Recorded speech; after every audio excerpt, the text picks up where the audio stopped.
Actually, Sir Buddy, ito ay typical broiler farm.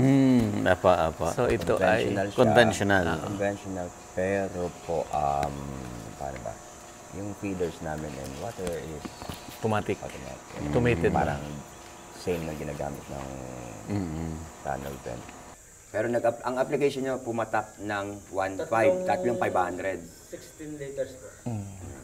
Kasama natin ulit si Sir Adrian Sabin at saka si Arthur.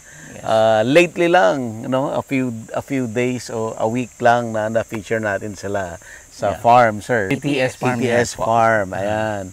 So doon napag-discussan natin na mayroon silang produkto na, sir, relevant talaga and timely para doon sa poultry industry. Yes. No, sir.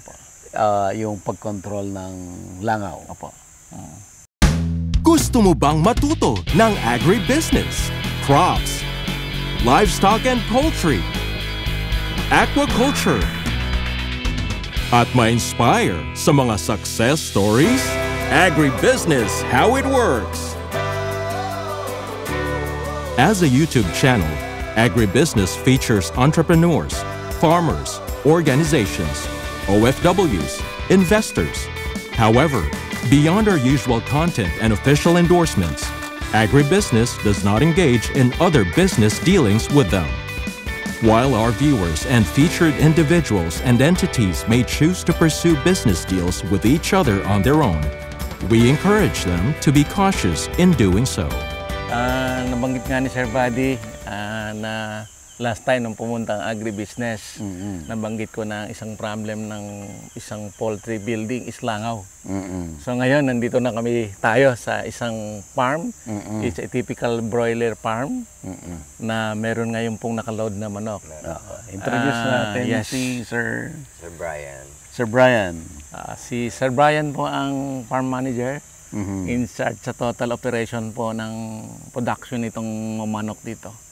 At itong farm na to ay andito sa San Pablo, dito sa Laguna. Yes. Ayan. Siguro describe mo muna kung ano itong farm na ito. Sige pa. Ang pag-aalaga kasi ng manok is dalawang klase actually. Yung elevated, ang tawag namin is conventional building at saka meron po ngayon yung bagong-bago yung tunnel vent building na ito ay parang aircon parang sa loob, naka-aircon. So itong farm na nasa Itong likuran namin, sir, ito ay traditional to. Traditional pero parang semi automated. conventional kasi ang feeding nito, yung feeder rear, water rear is automated. Okay. So push button lahat na calibrated yung volume, yung feeds. So meron yung schedule of feeding kung paano. Sa ngayon, age ng sisiw natin is 21? 22 Parang nabanggit. 22 days. 22 days na po ito. After loading. After loading. Si last time parang nabanggit ni Roland, last time nagpunta kayo sa office kasi naghahanap kayo talaga ng pampatay ng langaw. Actually, Sir Buddy, marami kasing poultry owner na isang problem talaga is langaw. So of course, hindi naman nakakonfine lang sa langaw. May mga sakit din na isang problema. Pero ang isang problem nila na medyo nahihirapan silang mag-control, yung langaw. So basically, ang langaw control is naka-ano yan, sir? Naka-spray calendar. Kumbaga. Ang unang spraying is yung brooding area. Ano ba yung brooding area, Brian? When you say brooding area, yun yung first week ng CCU. Last time nung nagpo-formulate kami ng spray program, sir, with Sir Brian. Actually, nabanggit ko last time sa program mo, yung ating langaw control, tawagan namin sa total langaw control.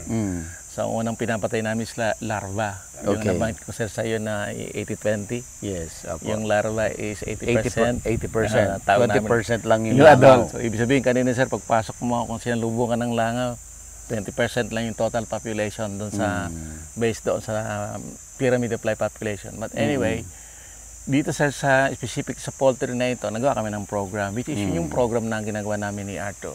Okay. So, first spraying is brooding area.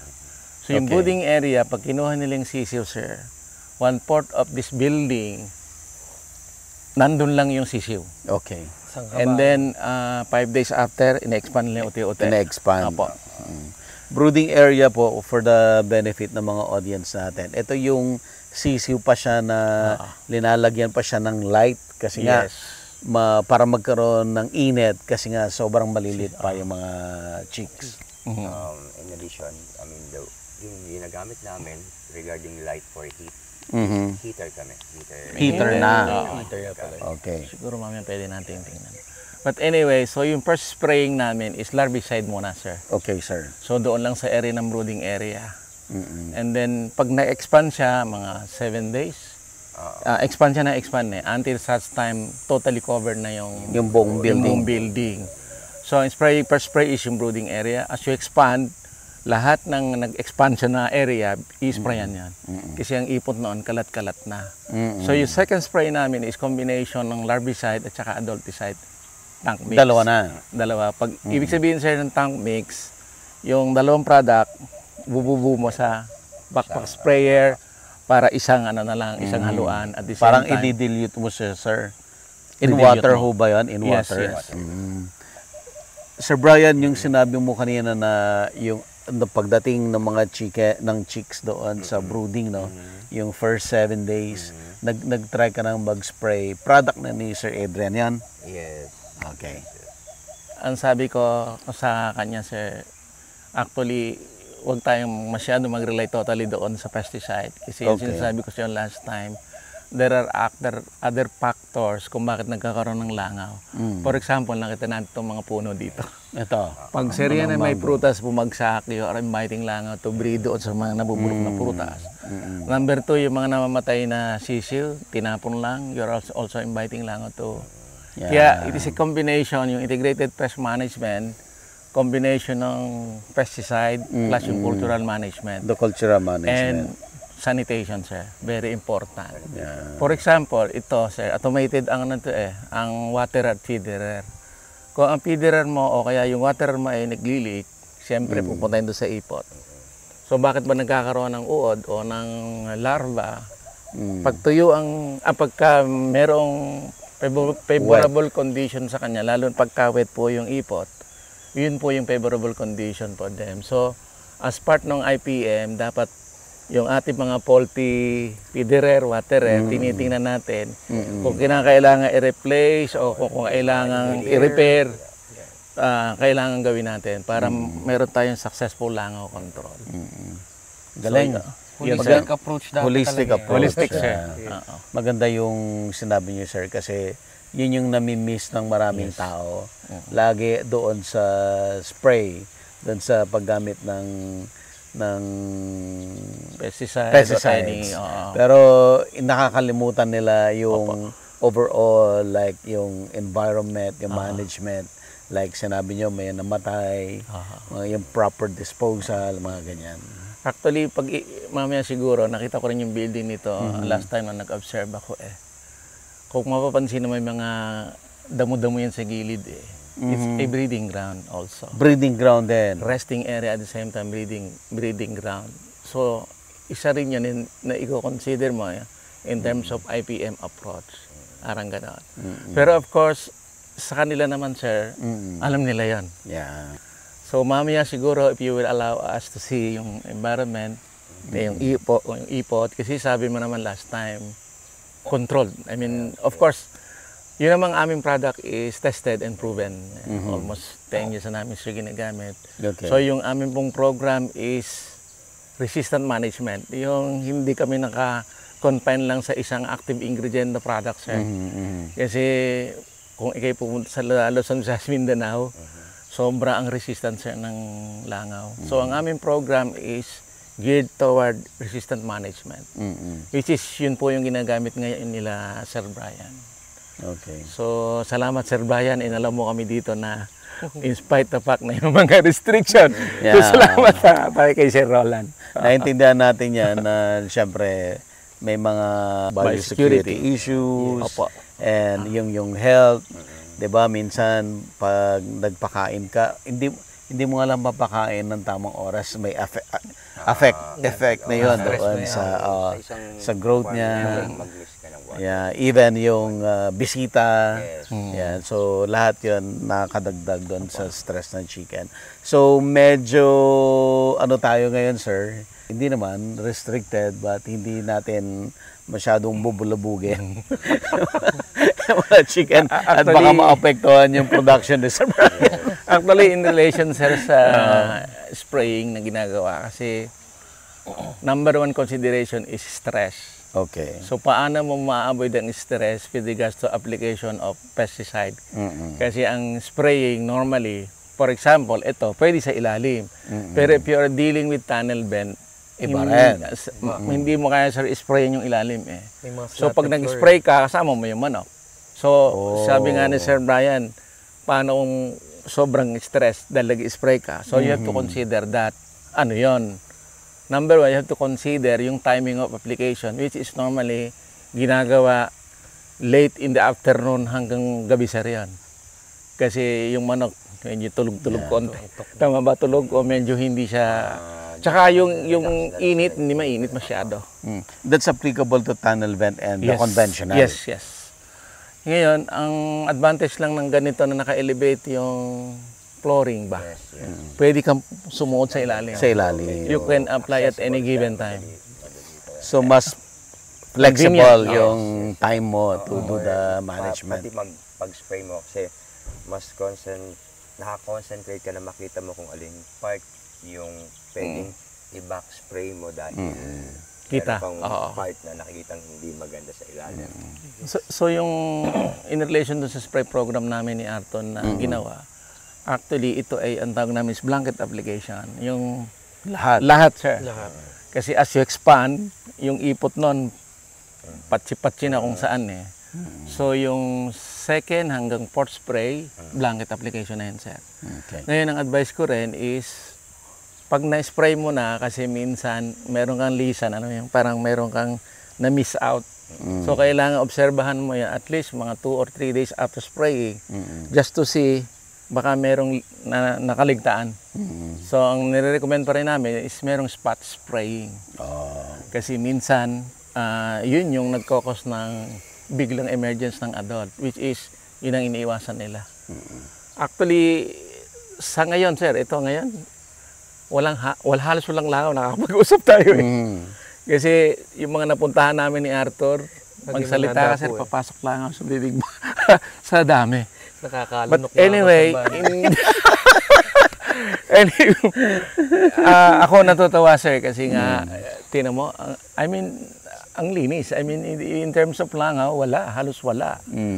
So, siguro, just to conclude, maganda yun sa yung ginagawa nilang spraying with regards sa aming langaw, with regards sa aming product.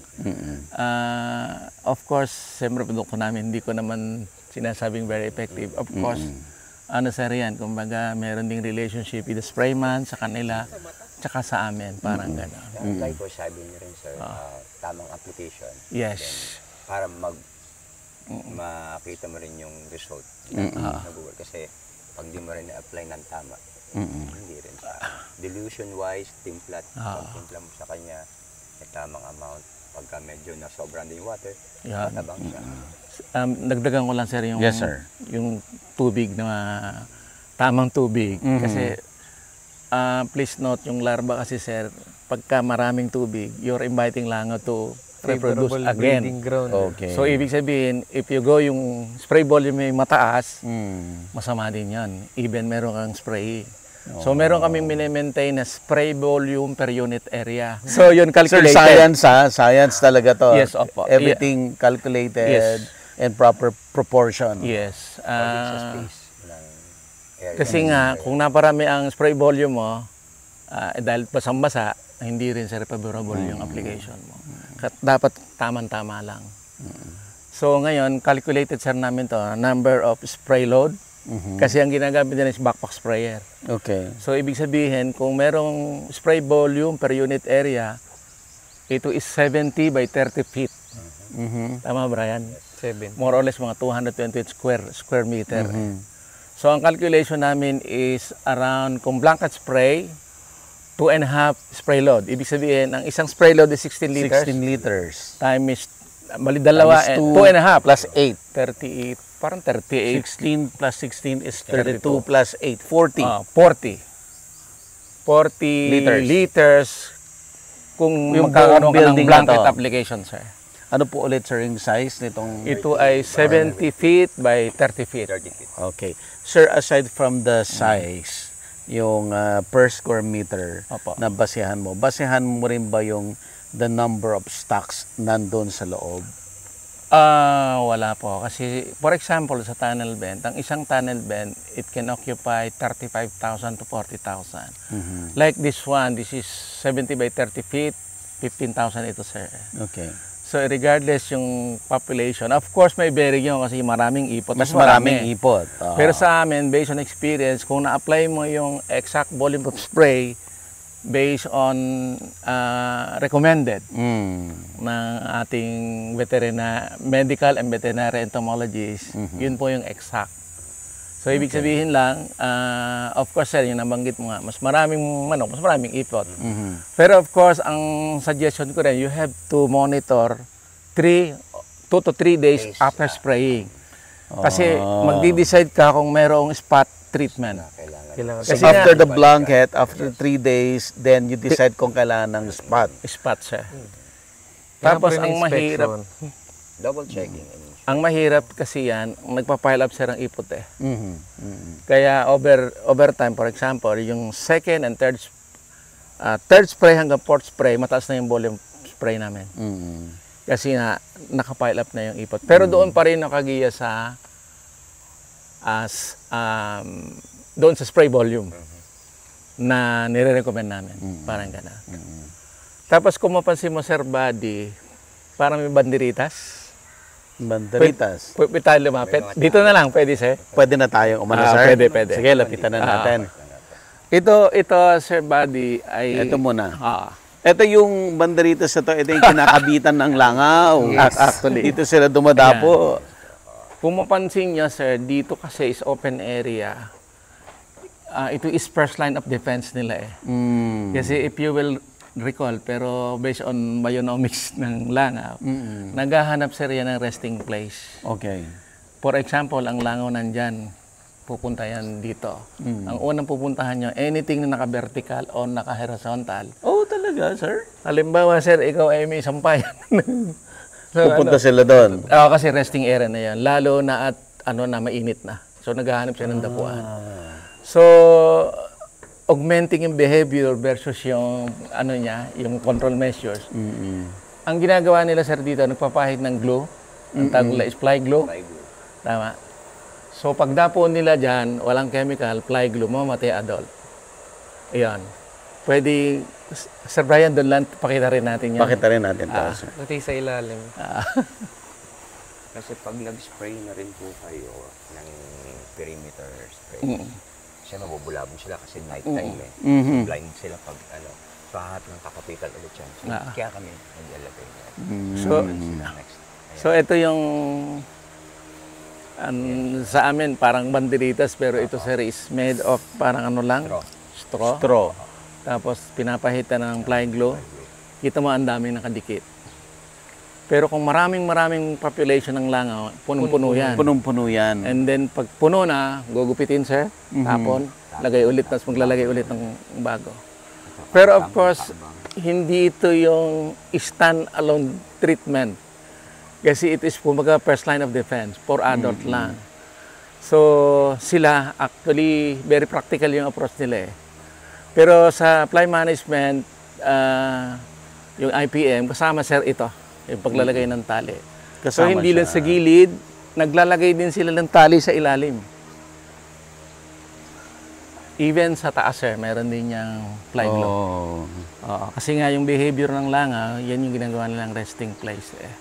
Ito sir, di ba, kagaya niyan, kung kapansin mo, manikis. Kasi yun yung expansion sir. From the new building, Papunta rito. Mas Mas nahuli. Sir, Ilang heads nga ba to, Sir Brian? 50,000. 15 pa.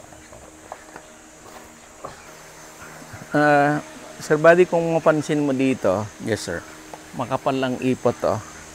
Kasi dito nilagay yung, ito yung brooding area. Ang brooding area starts from here hanggang dun sa dulo. Oh, I see. So, ang expansion niya, pag ganon. Pag ganon. Pag ganon, sir. Tapos Pahaba siya. Pahaba. Tapos meron yung parang barrier para hindi makapunta ron. So, ito, fully expanded na. Actually, 20 days o 21 days na ito eh.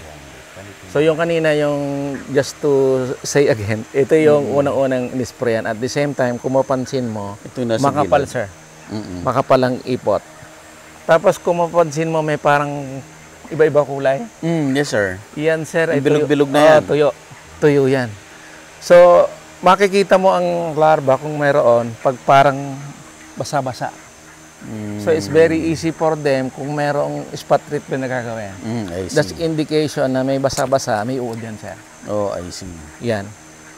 So, Yun yung mga gusto mong tingnan after mo mag-spray. Mag-spray ng blanket. sa aming mga napuntahang building, ganyanin mo. Ganyan mo, ang dami na. Eto, sir. I mean, Nangingitim yung ano eh. meron kang makikitang nalipad pero it's acceptable. Ibig sabihin, sir, hindi makakapunta sa kapitbahay mo. Wala, no way sila magreklamo. And even walang amoy, Nakakita mo. Bakit, sir? Sir, yun din tanong ko, bakit? Kasi ako, Okay. kung Sir ako Adrian. tatanungin mo, pag yung sa ibang ako, siyempre as farm owner dito, Okay. priority ko is yung love your own. So, yung priority ko, Wala amoy. bahala sila. Basta kung ano yung application na ginagawa ko, it's a compliment for me. Kung ano yung sinabi mo na wala akong naamoy. And So, ganun. it has something to do doon sa hindi makapag-reproduce ang langaw and the amoy, sir? Yeah, control. Control. Kasi yung population mo is mababa. Pangalawa, yung aming formulation kasi, sir, meron yung parang reduction ng odor ng ano. Oh, I see. Ang bottom line ay yung control mo, sir, ang langaw. Of course, yung amoy is bonus na yun eh. Bonus lang. Bonus na. Pero, sir, yung ibang farm, nagamit pa ng parang disinfectant, pangalis ng odor. On top of the salangaw control. Pero kita mo ito, sabi mo, sir, buddy, walang amoy. So, may impact yung population ng langaw at the same time yung larva nandyan. Ito, sir, kung mapansin mo, ito. This is actually a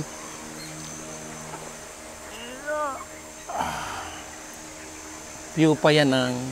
Actually, ito, hindi ito langaw. Yung nabanggit ko kanina na IPM, sir. Ang isa sa consideration sa IPM is yung hindi mo papatayin yung predatory insect.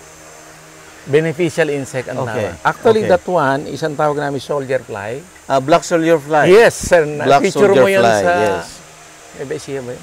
Actually, predator yan. Beneficial insect. Nung langaw. Yes. Soldier fly. This is Wow. pupa. So, kaya nga, sir, in selecting, for example, pesticide or any control measure, you have to be very selective. Huwag yung broad spectrum. I mean, yung sa amin, of course, I'm talking with our product, it's very specific sa target pest, which is langaw. Oo. Kung larvicide siya, eh, pang larva talaga siya. Panlangaw lang talaga. Sir, kanina, ba't hindi mo pa minimension yung brand name mo, sir? Ano ba yung brand name mo, sir? Baka, actually, sir, hindi ko alam kung pwedeng banggitin Pwede. kasi Oh. Kasi, baka may limitation ng program mo. ay, hindi, sir. Pagkaibigan, pwede. Siguro si Arthur mo Arthur. Sige. Alam ko Larvatrol ang ginagamit po nila dito, na chemical po namin.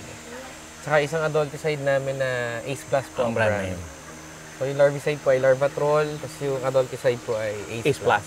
Ace Plus. Actually, sir, Ayan yung dalawang brand. Brand yun ng ang first spray namin is larvicide alone, which is yung Larvatrol. Larvatrol is a Larvatrol. brand. Tapos, sir, may active ingredient yun na, of course, brand name yun eh. Tapos, ang Ace Plus is adulticide. Okay. Ini-spray yung tack mixer sa second spray hanggang fourth spray. So, hindi lang po yung Larvatrol at saka Ace Plus ang aming product with regard to total langaw control. Dahil kanina, nabanggit ko nga yung sa amin is resistant management. Yes. Siguro si Sir Brian will agree. Halos lahat ng poultry owners, sir, nagro-rotate. Every now and then. Kasi aware sila na sobrang mabilis magkaroon ng development ng resistance. So, nagkakaroon ng resistance. Opo. So, yung produkto ninyo, nagkakaroon ng resistance yung langaw din? Yes. So, So, ang- may pang-rotate kayo? Yes, sir. So, meron kaming 3 larvicide. Okay. Mention na! Tuloy mo na. Game. So, yung isang pang-rotate namin is Molt X. Ang brand. Okay. Kasi anti-molting sir yan eh. So, ang brand name is Molt X. That's also larvicide. So, nire-recommend namin yung pang-rotate. So, paano i-rotate? Yan. Halimbawa- Maganda yan. Kasi, ba sinabi ni Sir Brian, sir, parang medyo hindi na masyado nakakabatay. So, pwede kang kumambyo. Let's say, nung first spray, okay pa. Ang second spray, parang medyo bumababa, kakambyo ka. Pwedeng gagamitin mo yung Molt X namin. And then, siguro after 1 grow, pwede ka ulit bumalik sa Larbatrol. Oh. Ang objective lang is to parang i-break mo yung resistant. Tapos balik ka ulit doon sa original. And so forth and so on. Kami ay merong 3-4 na larvicide. Okay, sir, mention na natin. Number 1 is Larbatrol. Number 2 Okay. is Molt X. Meron kaming Terminus. Meron kaming Larb Out. Ito yung 4 na 4 brand. na larvicide. So, in a given time, hindi mo kailangan lahat to. Yes, hindi pa. So, 1 cropping, isa lang. Second cropping mo, pwedeng iba. Pwedeng ganun. Third cropping mo, pwedeng balik sa dati or another. Oo. Yes. Ngayon, yung hindi naman sinasabing, let's say, every grow, pabalik ba, yun lang, iba-iba. Ang sinasabi ko lang, kung meron kang nakikitang parang humihina na yung kanyang efficacy, Then, pwede mong that's the palitan. time. Or, pwede mong concoction, Pwede i-mix sa mo iba. i-combine. So, ang adulticide namin ay, ang aming program, spray program, is laging nakakombine sa adulticide. Which is yung ACE Plus. Meron kaming, sabihin ko na sir, adulticide Yes, na, sir. kung patay Yes, na sir. adult. Andyan na eh. Meron kaming ACE Plus, yung Cyper Pro 6%. Meron kaming Permi Plus. Meron kaming, ano pa ba yung adulticide natin? Resist. So, lahat yun ay nakagiya sa resistant management. So, ang resistant management, sir, hindi ito by brand ang rotation. Okay. Please note. Kasi, for example, paracetamol, brand X, B, paras lang yun ang group. Sa chemical kasi, meron kami tinatawag na class. Okay. For example, synthetic pyrethroid, isang class. Meron ding organophosphate, isang class. So, dapat, pag magro-rotate ka, by class, hindi by brand. By class. Ngayon, kung halimbawa, medyo may kaunti sir technical yun eh. Kaya kami may effort na parang nagkakaroon kami ng halimbawa, kaunting seminar, kaunting lecture, o assistant sa mga farm owner na medyo may tanong ng konti, you're open. I mean, we are inviting you. Kung meron kayong katanungan, pwede naman po. Wala naman pong bayad yan. Sir, dito Sir Buddy. Sir, correct me if I'm wrong. Ibig sabihin, pag gumamit ka ng isang produkto, ay basahin mo yung label. Opo. Kasi kung hindi na siya nag-work masyado, hahanap ka ng another brand ninyo, pero titingnan mo yung Active ingredient na nakalagay ingredient na dapat magkaiba. Yes, sir. Ngayon, Ayan. dahil sa limited lang po ang langaw control product sa Pilipinas. Kayo lang. Hindi naman sir, meron din. Ang ibig ko lang sabihin sir, kasi nga yung bike class kasi, for example, synthetic pyrethroid. Okay. As a layman, minsan nakita mo na ang active ingredient. Sinabi mo synthetic pyrethroid, let's say, cypermethrin, for example.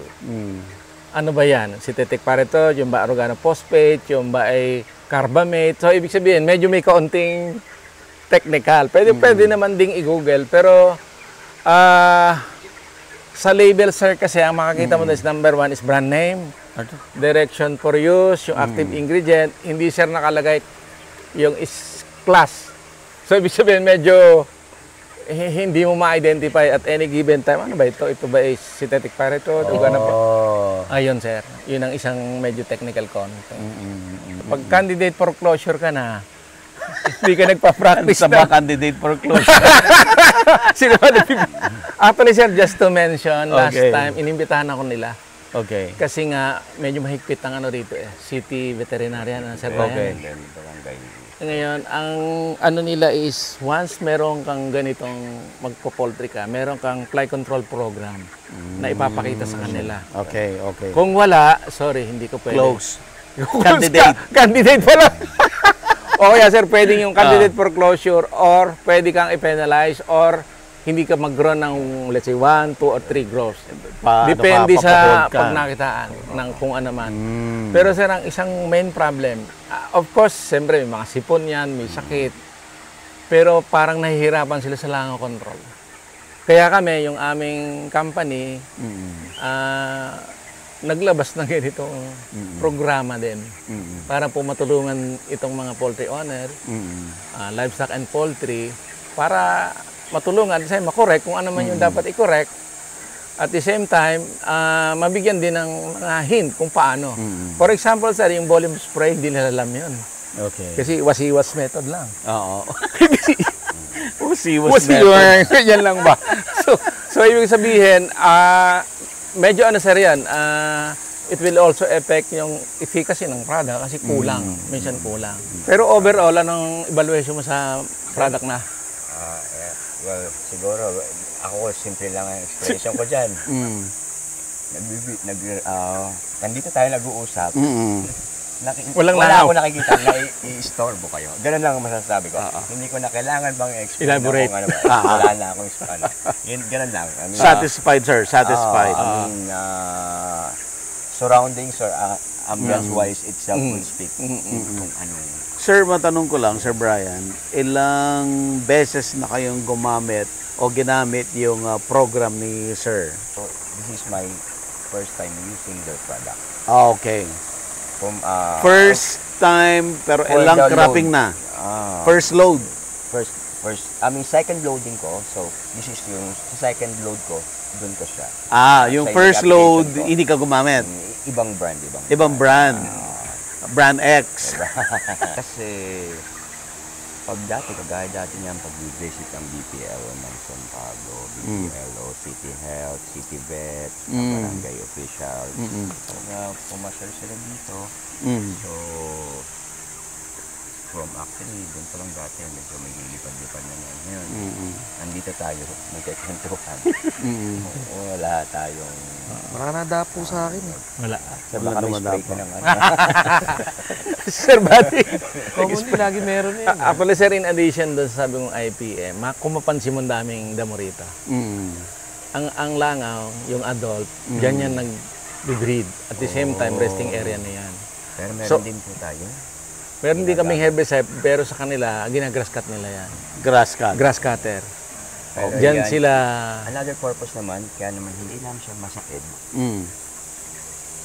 Absorption ng init. ng init. Naman si grass. Sobrang init din. Kasi summertime tayo ngayon eh. Okay. So, isa rin yan. So, parang bedding niya yan. I mean, bedding for the kung ano man. Pero but yet, tulong pa rin. Safe rejection. Oo. Interesting, sir, no? Kasi ako, lagi ko lang naririnig ang IPM or Integrated Pest Management sa crops. Opo. And meron din palang IPM for livestock and poultry. Yes, sir. Kasi same lang yun eh. Crops, you are dealing with pests. Pest, yeah. Insect pests or diseases, rodent. So halos lahat sir yan, nakagiya rin sa IPM. Kasi wala namang stand alone. I mean, para ding ano sir, para kang meron kang bune. Eh di ka naman naniligo. Di ando pa rin. Ano? Kahit lagay ka ng lagay. But of course, yun yung IPM. Okay. In a nutshell, parang gano'n. So, sa product din sir, wala naman din stand alone. Kasi nga, may buhay yan eh. Yes. May life cycle eh. So, iba-ibang behavior, iba-iba yung control measure. Ito pala yung chicken, no? Kataya. Natatanaw dito. Ayan, no? So, natatanaw dito. Sir, pwede mo ba kaming Doon lang. pagbigyan na silip lang, sir, kahit doon sa malayo lang? Mag-ano na lang tayo. Apo. Hanggang dito lang po kami, hindi na kami lalapit doon.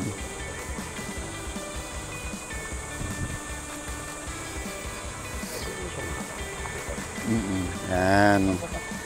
Sir, ilang days to ulit? So 2022. So, ito na po yung 22 days na chicken.